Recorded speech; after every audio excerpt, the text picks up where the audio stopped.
So now it's time to create a bird that actually translates all our Figma variables.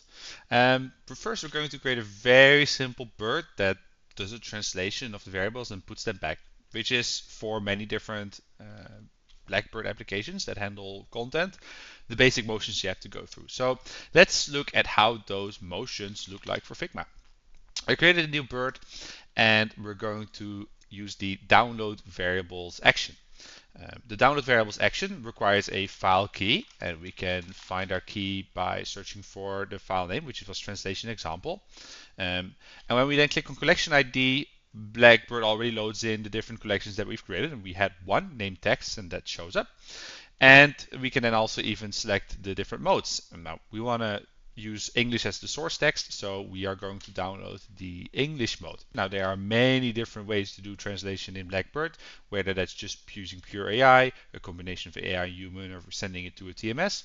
For the sake of keeping the demo very Figma focused, we're just going to do a very simple translate action, where we're going to give it this variable file, and we're going to select the output language, namely Dutch.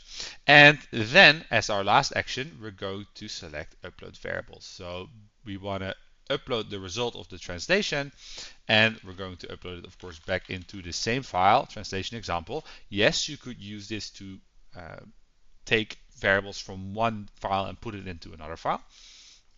And we're going to put it back in our text collection. Now, for target mode, it doesn't need to be filled in, and we'll see why in a sec, but we'll use the Dutch target mode.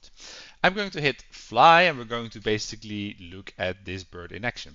Now, while it's basically translating, the upload variables mode has target mode as an option, means if the target mode does not exist, Blackbird will add it for you. It's already done. So let's go back to translation example, and we see that the strings that we created in the previous chapter are suddenly translated. And that means that if I go back to the file and I select the appearance and I change to Dutch, we see that the whole page translates into Dutch and I can view it. And so I can very easily switch between modes and see the differences between the different languages that my design could have. Now let's look at that example of where I'm going to translate to a mode that doesn't exist yet.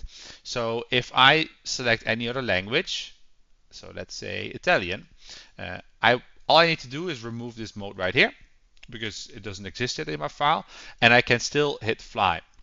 And this way, the exact same thing is going to happen. We're going to download all the variables from English, we're going to translate them to Italian, and we're going to upload them back, which means that here we see Italian suddenly just appearing. So you can even manage the different languages that are in the Figma files from the Blackbird side. You don't necessarily have to create them here. And again, I can simply switch my Dutch version into Italian, and I can look at Blackbird in Italian.